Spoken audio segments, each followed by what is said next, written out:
안녕하세요. 지금부터 건축기사 필기 공부 방법에 대해서 말씀을 드리겠습니다.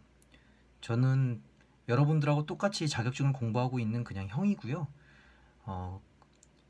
건축기사뿐만 아니라 모든 자격증의 필기에 통용이 될 것 같아서 유튜브를 한번 찍어보는 거고요.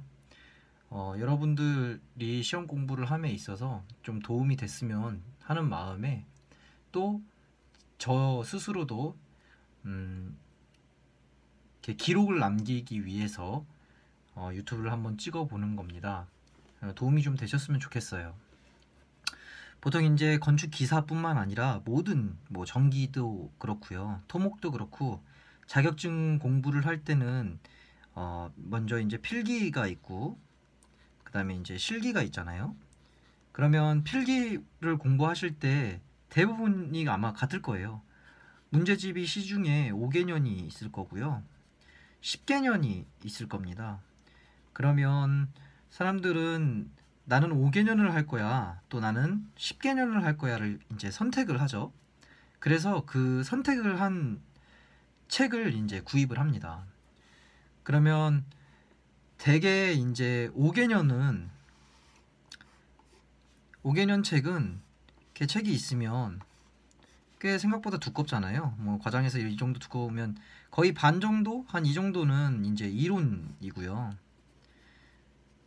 밑에 이제 뒤에 이제 5개년의 기출 문제들이 수록되어 있죠. 그러면 사람들이 이 이론은 이제 생략을 하게 되고 5개년만 보는 거예요. 10개년을 구입한 사람들은 상대적으로 5개년보다는 앞부분의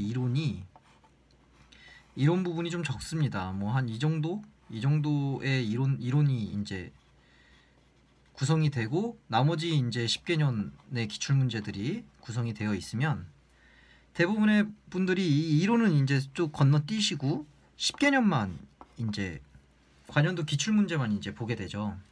이게 잘못됐다는 게 아니라 당연히 그 자격증은 기출 문제가 베이스가 되는 게 맞고요.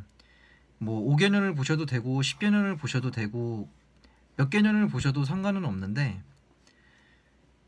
제가 이제 말씀을 드리는 거는 특히 비전공자들은 이 책의 구성을 예를 들어서 뭐 5개년을 본다고 하면 책의 구성이 문제가 있고요. 문제 1, 다음 중 어쩌고 저쩌고 해서 1, 2, 3, 4 사지선다의 해설 이런 식으로 구성이 되어 있는데 이 1번 문제하고 2번 문제하고 3번 문제하고 이 문제들이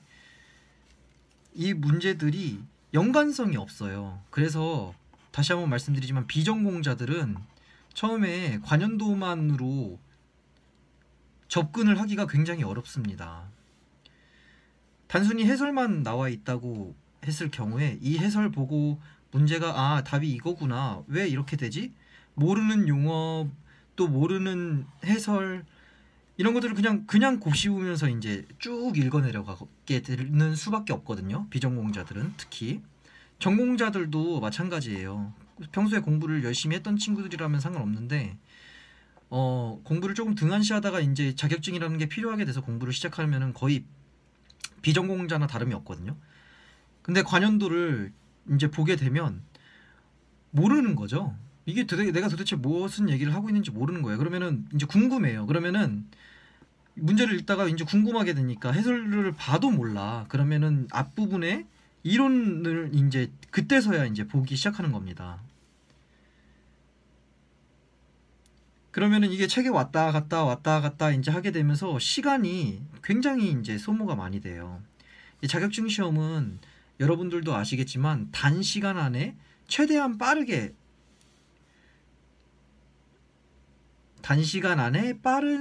공부를 해서 평균 60점이라는 커트라인을 확보를 하는 게 목적이거든요. 그래서 저도 물론 저는 반전공자이지만 책을 뚜렷지게 이제 쳐다보니까 조금 더 효율적으로 공부를 할 수 있는 방법이 있겠더라고요. 그래서 제가 아마 개 중에는 이런 식으로 저와 같은 식으로 공부를 하시는 분들도 분명히 있을 거예요. 그런 분들은 그냥 내가 이런 공부를 하는 게 잘 되고 있는 거구나로 그냥 보시고 넘어가시면 될 것 같고요. 혹시라도 그냥 관연도만 보시는 분들은 제가 하는 방법대로 하시면 조금 도움이 되실 것 같아요. 보통 이제 뭐 5개년도 좋고요, 10개년도 좋고요. 그 책을 구입을 하게 되잖아요. 근데 기본적으로 저는 개인적으로 이론이 조금 더 많이 들어있는 5개년을 선호를 하는 편입니다. 특히 비전공자는 더욱 그렇고요. 앞에서 말씀드린 대로 10개년은 상대적으로 이론이 적어요. 그러면은 이 자격증을 취득함에 있어서 이해하는 데 시간이 생각보다 오래 걸리게 됩니다. 그냥 무작정 읽으면 흥미도 떨어져서 첫 페이지 읽다가 다시 첫 페이지 읽고 또 첫 페이지 읽고 또 첫 페이지 읽고 계속 첫 페이지만 읽다가 시험 날이 다가와 버리거든요. 이렇게 되면 안 되겠죠. 그래서 저는 이론이 조금 더 있는 5개년을 이제 선호하는 편인데, 이 5개년도 보시면은 아시겠지만 책을 구성을 이제 여기서부터 중요한데, 책의 구성을 보시면 이제 명확해져요. 책의 구성을 보면은 대개가 이렇게 진행이 됩니다. 중간 부분에 크게 이렇게 책이 있으면 중간 부분에 크게 이론이 이제 설명이 되어 있죠. 이론이 이렇게 설명이 되어 있고요. 그 다음에 이 이론에 관련된 기출문제와 연관되는 문제들이 이렇게 있어요. 그러면 이 문제를 자세히 한번 볼까요?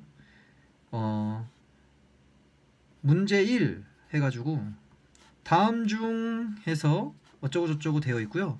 이게 뭐라고 되어 있냐면 05, 뭐 07, 뭐 이런 식으로 되어 있어요. 그 다음에 1번, 2번, 3번, 4번, 그 다음에 해설, 이렇게 되어 있습니다. 거의 대부분의 모든 그 교재들은 이런 식으로 구성이 되어 있거든요. 이게 중요합니다. 필기는 여러분들도 알겠지만 기출문제만 보면은 합격을 한다고 하잖아요. 이게 맞는 말이에요. 저도 이걸 부정하겠다는 게 아니라, 다만 시간을 조금 더 확보하면서 이해를 돕는 공부 방법을 제시를 하는 겁니다. 다시 말씀을 이어가면, 문제를 읽었어요. 문제를 쭉 읽고 해설까지 읽었어요. 근데 이해가 가. 그러면 그 다음 문제 보면 돼요. 여기 1번 보고 그 다음에 또 2번 보고 3번 보고 4번 봅니다. 근데 3번 문제를 내가 이렇게 쭉 봤는데 해설까지 봤는데도 이해가 안 돼요. 그러면 이 연관되어 있는 이론이 바로 여기에 있거든요. 이 연관되어 있는 이론을 바로 논스톱으로 볼 수가 있습니다. 이게 중요한 겁니다. 그러니까 예를 들어서 내가 이 문제를 봤는데 얘는 뭐 01년 한 번만 나왔어요. 이 문제는 01년에 한 번만 나왔습니다. 그러면은 이 부분은 과감없이 안 봐도 돼요. 제낀다는 표현은 죄송합니다. 이게 안 봐도 됩니다. 이 연도가 책에서는 친절하게도 그동안에 이 문제가 몇 년도에 나왔는지를 정확하게 얘기해주고 있어요. 그러면 저 같은 경우에는 제일 처음에 책을 샀을 때 딱 피면은 관연도부터 보는 게 아니라 내가 5개년을 샀지만 10개년을 볼 거야 라고 예를 들어서 가정을 해보면, 지금은 2019년이잖아요. 그러면 19, 18, 17, 16, 15, 14, 13, 12, 11, 10 딱 이렇게 있는 거예요. 그러면은 여기 옆에 아까도 얘기했던 이 설명에 문제가, 이 이론이 있고 그 관련된 문제가 있다고 했잖아요. 문제에 예를 들어서 05 이렇게 하나 돼 있어. 다시 쓸까요? 문제 2 어쩌고저쩌고 되어 있고 05 이렇게 하나 써 있는 문제가 있고요. 문제 3 어쩌고저쩌고 되어 있고 12 이렇게 되어 있는 게 있고요. 문제 4 되어 있고 뭐 10 16 17 뭐 18 이렇게 써 있는 게 있어요. 그러면은 이제 감이 오시죠? 이 문제는 안 봐도 돼요. 얘는 이론도 안 보셔도 됩니다. 문제 3은 보셔야 됩니다. 그죠? 얘는 한번 보고 이해가 안 되면 이론도 한번 보시고요. 얘는 별표. 굉장히 중요한 거예요. 얘는 자주 나왔다는 거고요. 그래서 이론도 보고, 옆에 있는 이론도 보고, 해설도 보고, 문제도 보고, 답도 보고, 이렇게 보는 겁니다. 단순하게 그냥 관연도만 뒤에 있는 관연도만 딱 놓고서 1번부터 20번 혹은 뭐 100번까지 쭉 그냥 문제 보기 해설, 문제 보기 해설 이렇게 하면은 뭘 공부했는지도 모르고 이해가 진짜 정말 안 돼요. 이게 장점이 뭐냐면 예를 들어서 건축 기사만을 놓고 예를 들어볼게요. 여기까지는 이해가 되시죠? 여기까지는 이해되시죠? 얘는 문제지에서 삭제, 얘는 한번 봐준다, 얘는 자주 봐준다. 이론 이해가 안 되면 옆에 있는 이론을 봐준다. 여기까지는 이해가 되시죠? 자, 그럼 다시 해볼게요.